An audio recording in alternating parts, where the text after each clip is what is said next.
ভারতের ১১ নম্বর ব্যাটসম্যান আকাশদীপ সজোরে ব্যাট চালালেন অস্ট্রেলিয়ার ক্যাপ্টেন প্যাট কামিন্সের বলটাতে।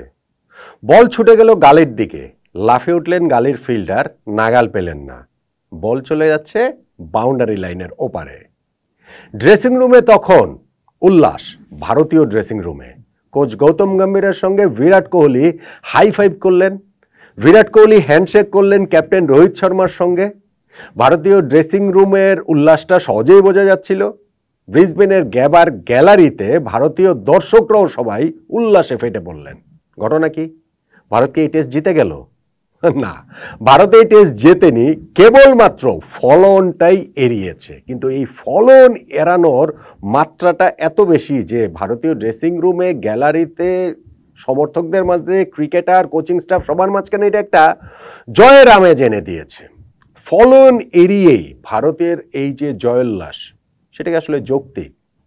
কেন এই জয়োল্লাস এবং এই চতুর্থ দিনে গ্যাবাতে আসলে মোমেন্ট অফ দ্য ডে, দিন শেষে গিয়ে এই বাউন্ডারিটি কিনা, এই ফলন এড়ানোর মুহূর্তটাই কিনা, আমার সঙ্গে সেটা একটু মিলিয়ে দেখতে পারেন। দেখুন, এই দিন অনেকগুলো ঘটনা ঘটেছে। সবচেয়ে বড় ঘটনা তো অবভিয়াসলি বৃষ্টি।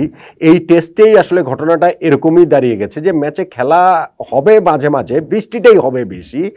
শুধুমাত্র সেকেন্ড ডেতেই ফুল খেলা হয়েছে, এর বাইরে ফার্স্ট ডেতে 13-14 বার খেলা হয়েছে, সেকেন্ড ডেতেই ফুল খেলা হলো, থার্ড ডেতে গিয়েও খুব বেশি খেলা হয়নি ওইখানটাতে, ফোর্থ ডেতে আরেকটু বেশি হয়েছে। কিন্তু সেই 57-58 ওভার খেলার মধ্যেই ভারত তারা তাদের কাজটা করেছে। তাদের কাছে যে ম্যাজিক নাম্বারটা ছিল 246, সেই নাম্বারটা তারা টপকে গিয়েছে।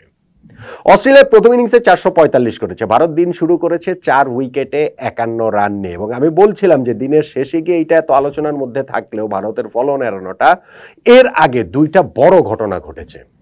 ধরেন, নাম্বার 1, দিনের একেবারে প্রথম বলটাতেই কেএল রাহুল ক্যাচ দিয়েছিলেন স্লিপে স্টিভেন স্মিথের কাছে। সহজ ক্যাচ, স্মিথ সেই ক্যাচটা ধরে রাখতে পারলেন না এবং তার খেসারত অস্ট্রেলিয়াকে দিতে হয়েছে প্রবলভাবে।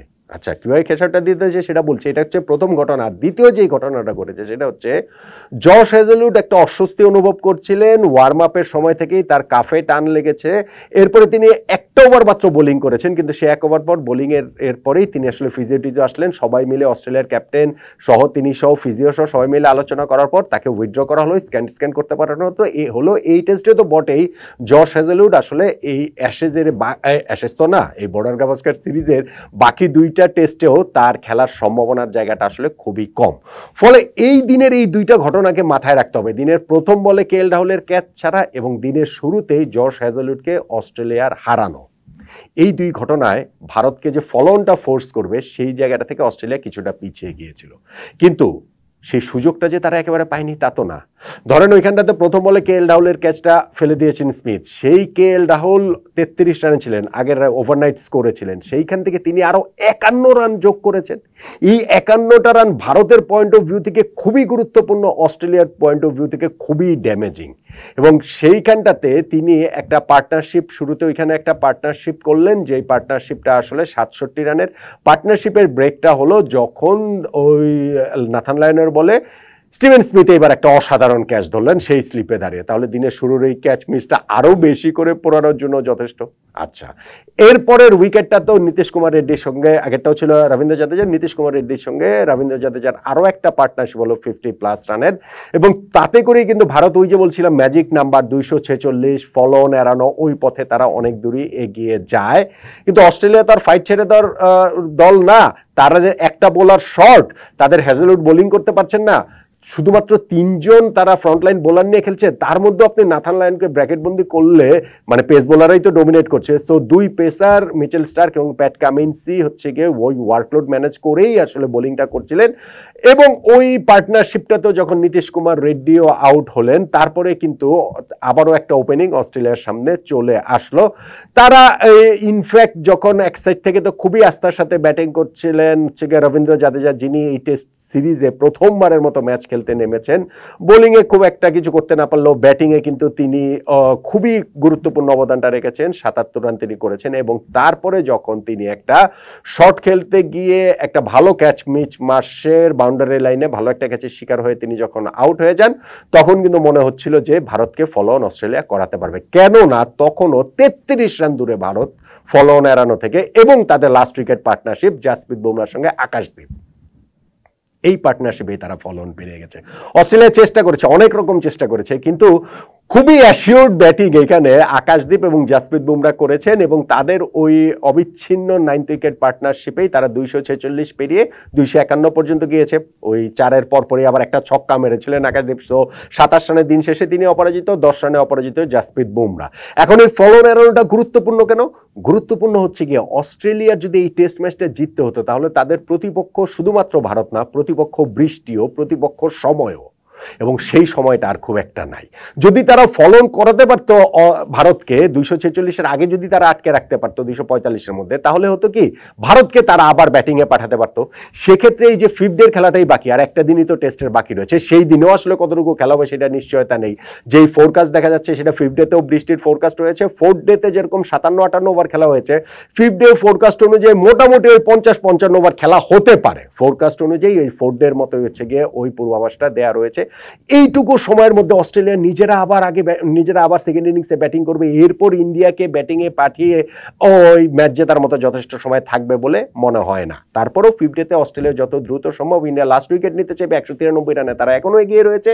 এরপরে গিয়ে তারা হচ্ছে গিয়ে দ্রুত কিছু রান, আমি জানি না 10-15 ওভার, ওয়েদারের উপর নির্ভর করে। যদি পুরো দিনের খেলাটা হতো তাহলে কিন্তু 98 ওভার 5th ডেতে খেলার অপশন ছিল, কিন্তু সেই 98 ওভার কি 58 ওভারও খেলা হবে বলে 5th ডেতে মনে হয় না। ফলে অস্ট্রেলিয়ার ওই ক্যালকুলেশনটাও গুরুত্বপূর্ণ যে কত রানে এগিয়ে থেকে তারা দানটা ছেড়ে দিবে, এবং তারা ওই ট্রাইটা করবে ইন্ডিয়াকে আরেকবার অল আউট করে এই সিরিজটাতে এগিয়ে যাওয়ার জন্য। কিন্তু আসলে ফলো অন এড়িয়েই ভারত এই টেস্ট ম্যাচটা এক অর্থে বাঁচিয়ে ফেলেছে। এই কারণে তাদের ফলো অন এড়িয়ে তাদের যে জয়ের উল্লাস, সেটা যৌক্তিক। সেটা এই ম্যাচের কনটেক্সট যদি বিবেচনা করেন তাহলে আমার কাছে মনে হয় যৌক্তিক।